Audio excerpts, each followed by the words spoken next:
1.5%.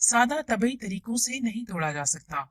मिसाल के तौर पर जब कार्बन और ऑक्सीजन कीमियाई तौर पर मुतय्यन निस्बत बिलहाज मैस 32:12 या 8:3 से मिलते हैं तो कार्बन डाइऑक्साइड वजूद में आती है। इसी तरह पानी एक ऐसा कंपाउंड है जो हाइड्रोजन और ऑक्सीजन की एक मुतय्यन निस्बत बिलहाज मैस यानी 8.1 यानी 8:1 से मिलने पर वजूद में आता है। कंपाउंड्स को बॉन्डिंग के लिहाज से दो अकसाम यानी आयनिक और कोवलेंट कंपाउंड्स में तकसीम किया जाता है। आयनिक कंपाउंड्स आजाद मॉलिक्यूलर हालत में नहीं पाए जाते। ये एक तरफी क्रिस्टल लेटिस बनाते हैं जिसमें हर आयन मुखालिफ चार्ज रखने वाले आयन्स की खास तादाद के दरमियान घेरा होता है। मुखालिफ चार्ज रखने वाले आयन एक दूसरे को बड़ी कुव्वत से अट्रैक्ट करते हैं। इसका नतीजा ये है कि आयनिक कंपाउंड्स के मेल्टिंग और बॉइलिंग पॉइंट्स बहुत ज्यादा होते हैं। इन कंपाउंड्स के केमिकल फार्मूलाज को फार्मूला यूनिट के तौर पर जाहिर किया जाता है, मसलन NaCl, KBr और CuSO4 वगैरह। कोवलेंट कंपाउंड ज्यादातर मॉलिक्यूलर शक्ल में पाए जाते हैं। इनका एक मॉलिक्यूल कोवलेंट कंपाउंड का हकीकी नुमाइंदा होता है और इसका केमिकल फार्मूला मॉलिक्यूलर फार्मूला कहलाता है। मिसाल के तौर पर HCl, H2SO4, CH4, H2O। Table 1.3 चंद आम कंपाउंड्स और उनके फार्मूलाज। पानी H2O, सोडियम क्लोराइड, खाने का नमक NaCl, सिलिकॉन डाइऑक्साइड, रेत SiO2, sodium hydroxide, caustic soda NaOH, sodium carbonate, धोबी soda Na2CO3.10 water molecules, calcium oxide, coke lime CaO, calcium carbonate, limestone CaCO3, sugar C12H22O11, sulphuric acid H2SO4, ammonia NH3। आइए एक और video से समझते हैं। Compound की formation. Compound atoms के combination से बनते हैं। मिसाल के तौर पर वाटर, कार्बन डाइऑक्साइड, ऑक्सीजन और कुछ मिनरल्स जैसा कि एल्यूमिनियम ओर्स, Al2O3 और सोडियम क्लोराइड। ये तमाम कंपाउंड हैं। तमाम एलिमेंट्स सिवाय नोबल गैसेस के इनमें इलेक्ट्रॉन्स की तरतीब अनस्टेबल है। एलिमेंट को इक्विलिब्रियम की हालत हासिल करने के लिए आउटर शेल में मैक्सिमम इलेक्ट्रॉन्स रखना एलिमेंट की नेचुरल टेंडेंसी कहलाता है। ये अनस्टेबल हालत है। इसमें दूसरे एटम्स के साथ केमिकल बॉन्ड के जरिए इलेक्ट्रॉन्स की स्टेबल तरतीब हासिल की जा सकती है। केमिकल रिएक्शन में सिर्फ वैलेंस इलेक्ट्रॉन शामिल होता है। जब दो या ज्यादा एटम्स मिलकर स्टेबल कंपाउंड बनाते हैं तो केमिकल बॉन्ड बन जाता है। एटम के इकट्ठे होने से दो तरह की बॉन्डिंग, आयनिक बॉन्डिंग और कोवलेंट बॉन्डिंग होती है। आयनिक बॉन्ड मेटल एटम के इलेक्ट्रॉन्स के ट्रांसफर से बनते हैं, जबकि कोवलेंट बॉन्ड में नॉन मेटल्स की शेयरिंग होती है।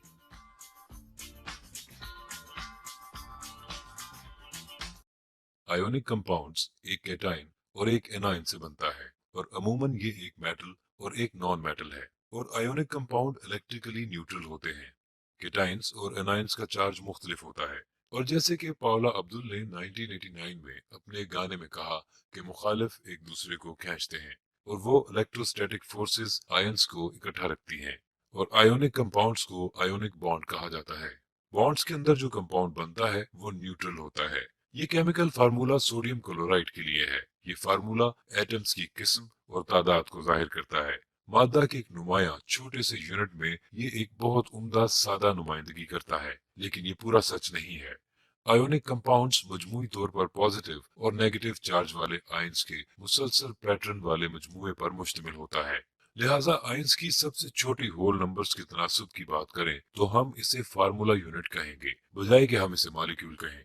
सोडियम क्लोराइड के लिए यहाँ रेशियो 1:1 है, सोडियम टू क्लोरीन की। लेकिन मैग्नीशियम क्लोराइड जैसे मुख्तलिफ आयोनिक कंपाउंड्स में मैग्नीशियम टू क्लोरीन की रेशियो 1:2 है। सबस्क्रिप्ट आपकी रेशियो बताने में मदद करेगा। ज्यादातर आयोनिक कंपाउंड्स रूम टेम्परेचर पर क्रिस्टलाइन सॉलिड्स होते हैं।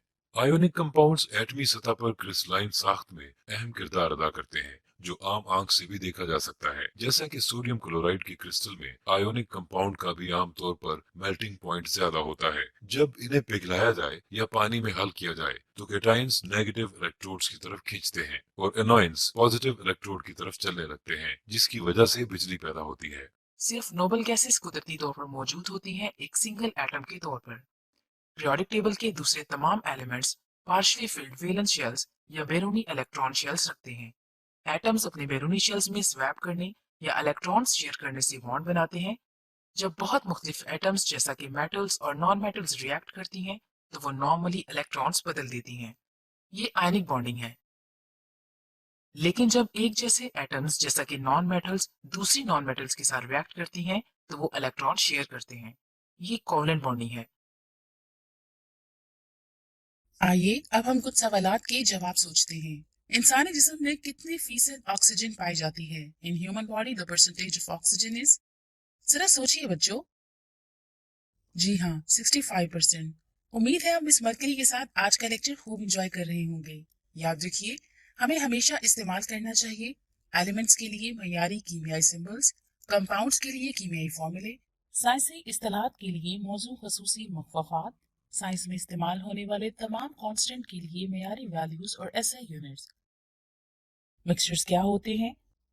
मिक्सचर्स जब दो या दो से ज्यादा एलिमेंट्स या कंपाउंड्स तबाई तौर पर किसी मुतय्यन निस्बत के बगैर बाहम मिल जाएं तो एक मिक्सचर वजूद में आता है। बाहमी मिलने के इस अमल में इन अशिया की कीमियाई तरकीब और खसूसियात बरकरार रहती हैं। मिक्सचर के अज्जाए तरकीबी को तबाई तरीकों मसलन distillation, filtration, evaporation, crystallisation, magnetisation के जरिए अलग किया जा सकता है। ऐसे मिक्सचर जिसमें अज्जा की तरकीब हर जगह यकसा होती है होमोजीनियस मिक्सचर्स कहलाते हैं, जैसा कि हवा, गैसोलीन और आइसक्रीम वगैरह। जबकि दूसरी जानिब हेट्रोजीनियस मिक्सचर्स ऐसे मिक्सचर को कहा जाता है जिनमें अज्जा की तरकीब हर जगह पर एक जैसी ना हो, मसलन मट्टी, चट्टान और लकड़ी वगैरह। कंपाउंड्स ये एलिमेंट्स के एटम्स के कीमियाई मिलाप से वजूद में आता है, जबकि मिक्सचर मुख्तलिफ अशिया के सादा मिलाप से बनता है। कंपाउंड के अज्जा अपनी शनाख्त खो देते हैं और ऐसी नई शय वजूद में आती है जिसकी खसूसियात बिल्कुल मुख्तलिफ होती हैं। मिक्सचर में इसके अज्जा अपनी अपनी खसूसियात बरकरार रखते हैं। कंपाउंड के अज्जा बिलहाज मैस हमेशा एक मुतय्यन निस्बत के हामिल होते हैं। मिक्सचर के अज्जा की कम से कम तादाद और निस्बत मुतय्यन नहीं होती। अज्जा को तबई तरीकों से जुदा नहीं किया जा सकता, जबकि मिक्सचर में अज्जा को सादा तबई तरीकों से जुदा किया जा सकता है। हर कंपाउंड को एक कीमियाई फार्मूला के जरिए जाहिर किया जाता है, जबकि मिक्सचर में इसमें दो या दो से ज्यादा अज्जा होते हैं और उसका कोई कीमियाई फार्मूला नहीं होता। कंपाउंड्स की तरकीब होमोजेनियस होती है, जबकि मिक्सचर की तरकीब होमोजीनियस और हेट्रोजीनियस दोनों सूरतों में हो सकती है। कंपाउंड का मेल्टिंग पॉइंट वाज़े और मुतय्यन होता है, जबकि मिक्सचर का मेल्टिंग पॉइंट वाज़े और मुतय्यन नहीं होता। मिक्सचर्स, आइए देखते हैं मिक्सचर्स में कौन सी चीजें शामिल हैं। Do you know? हवा एक मिक्सचर है nitrogen, oxygen, carbon dioxide, noble gases और नमी का। मट्टी मिक्सचर है रेत, चिकनी मिट्टी, मादनी नमकियात, पानी और हवा का। दूध मिक्सचर है पानी, शुगर, चिकनाई, प्रोटीन्स, विटामिन्स और मादनी नमकियात का। पीतल मिक्सचर है कॉपर और जिंक मेटल्स का। उम्मीद है आपको एलिमेंट्स, कंपाउंड्स और मिक्सचर्स के दरमियान फर्क अच्छे से समझ आ रहा होगा। आइए मिक्सचर से रिलेटेड एक एजुकेशनल गेम से समझते हैं।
मुझे उम्मीद है आपने आज का लेक्चर खूब एंजॉय किया होगा। अब इस मर्करी को इजाजत दें, मिलेंगे अगले लेक्चर में। तब तक के लिए अपना बहुत ख्याल रखिएगा। अल्लाह हाफिज।